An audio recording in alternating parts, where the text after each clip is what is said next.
वैशाली जिला परिषद क्षेत्र संख्या 12 प्रखंड पातेपुर से जिला प्रत्याशी पद के भावी उम्मीदवार रामजिनीश पासवान भैया को भारी मतों से वोट देकर विजयी बनाएं। सिंगर केशनाथ भगत के मधुर आवाज में गाने का लाभ उठाएं। धन्यवाद।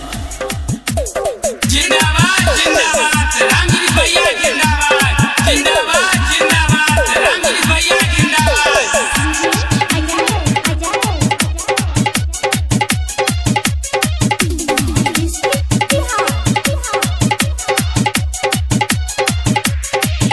वैशाली जिला परिषद संख्या 12 से हो। वैशाली जिला परिषद संख्या 12 से हो। हाँ 12 से हो। रामजिनीश भैया के पातेपुर से विजयी बनई हो। रामजिनीश भैया के पातेपुर से विजयी बनई हो।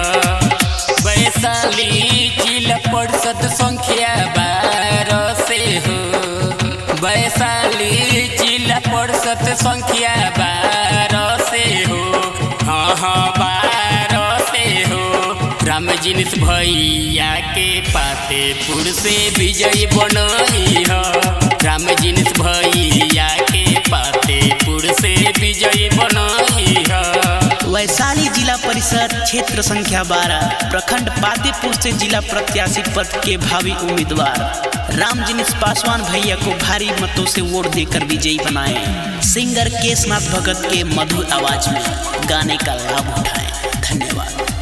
जिंदाबाद जिंदाबाद रामजिनीश भैया जिंदाबाद जिंदाबाद जिंदाबाद रामजिनीश भैया जिंदाबाद। इहे समय बा भैया विकास करवई ह। 100-200 रुपया में जौनी बिक जई ह। 100-200 रुपया में जौनी बिक जई ह। इहे समय बा भैया विकास करवई ह। 100-200 रुपया में जौनी बिक जई ह। अपना गाँव के सीधा लड़का के सब वोट दे दी है। अपना गाँव के सीधा लड़का के सब वोट दे दी है। हाँ वोट दे दी है। रामजिनीश भैया के पातेपुर से विजयी बनई है। रामजिनीश भैया के पातेपुर से विजयी बनई है। जिंदाबाद जिंदाबाद रामजिनीश भैया जिंदाबाद जिंदाबाद जिंदाबाद रामजिनीश भैया जिंदाबाद। पातेपुर से जिला प्रत्याशी पद के भावी उम्मीदवार रामजिनीश पासवान भैया को भारी मतों से वोट देकर विजयी बनाएं। गाँव के विकास करी है नाही करी है चोरी। सड़क बिजली खातिर ना होई मजबूरी।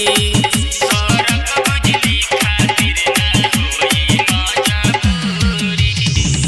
गाँव के विकास करी है नाही करी है चोरी। सड़क बिजली खातिर ना होई मजबूरी। केशनाथ भगत के गाना पे सब ध्यान दे दी है। केशनाथ भगत के गाना पे सब ध्यान दे दी है। हाँ ध्यान दे दी है।